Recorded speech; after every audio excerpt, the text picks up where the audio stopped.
I got my start by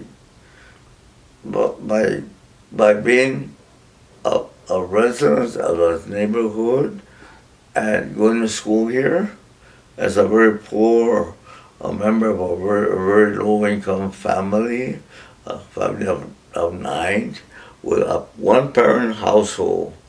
And because my mommy died when she was 46 years old.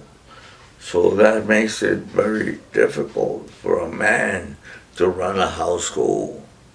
Can you imagine a man running a household right now with all these kids? Can you imagine? And without food, without, look at my shoes. They're no lie. My shoes were full of holes. So were all my brothers. Yeah, we went to school and some people laughed at us. But the thing is that we stayed there in school. And I was able to, I became the captain of the patrol boys. I was their captain of the school. And to me, that was an honor because I never thought I would be able to do anything like that. Charlie Mata was born and raised in the west side of San Antonio on Fight Alley. As a youngster, Charlie showed promise in his abilities to help others and as a leader. He often helped the nuns at a local Catholic church with daily chores and was also a captain at the school patrol at Crockett Elementary. As an adult, Charlie primarily focused on humanitarian agendas. His work would aim to strengthen families by providing direct advocacy and client representation services.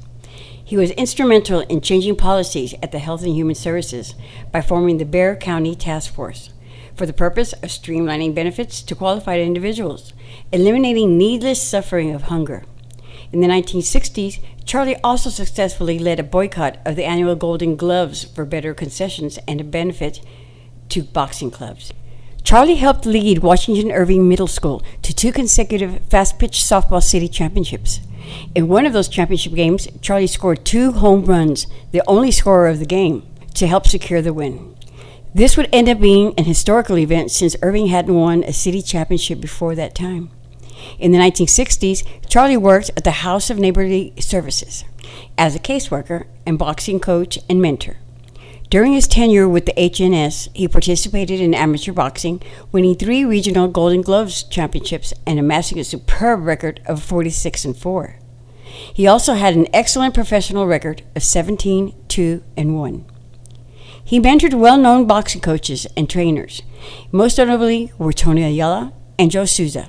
Charlie also coached many amateur boxers, including Tony Moreno, who was a 2-time national champion.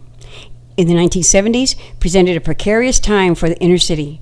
Charlie helped calm matters by working closely with representatives from Dunbar and Irving Middle Schools. Dunbar School was eliminated, and the student body was transferred to Irving Middle School, causing a cultural clash and many racial tensions. Charlie founded the Advocates Social Service in 1979 and was part of a community group that formed the Prospect Hill Committee for Progress in 1969. In 1999, Charlie later formed the Advocates Boxing Youth Program as a way to reach neighborhood kids, teaching them the sport of boxing and offering social services as needed. Charlie Mata had a passion for addressing hunger. In the early 1980s, Charlie led an effort to distribute governmental cheese and butter, surplus to hundreds of thousands of individuals in Bexar County. Through his efforts, the Advocates Social Services became the main distributor for South Texas. Charlie also represented thousands of families who were unjustly denied public food benefits. Charlie's political career included serving on the Model City Committee as a commissioner, a run for San Antonio City Council, garnering 13,000 votes. Charlie, what you've done for thousands of people just goes to show what a great man you are. You will be missed sorely. We love you, Charlie. We have very strong work ethics because we were subjected into that. We had to have work ethics. We had to be workers. It wasn't a choice. We had no options. It was a matter of survival. La cosa de nosotros será to live, to survive, just to survive.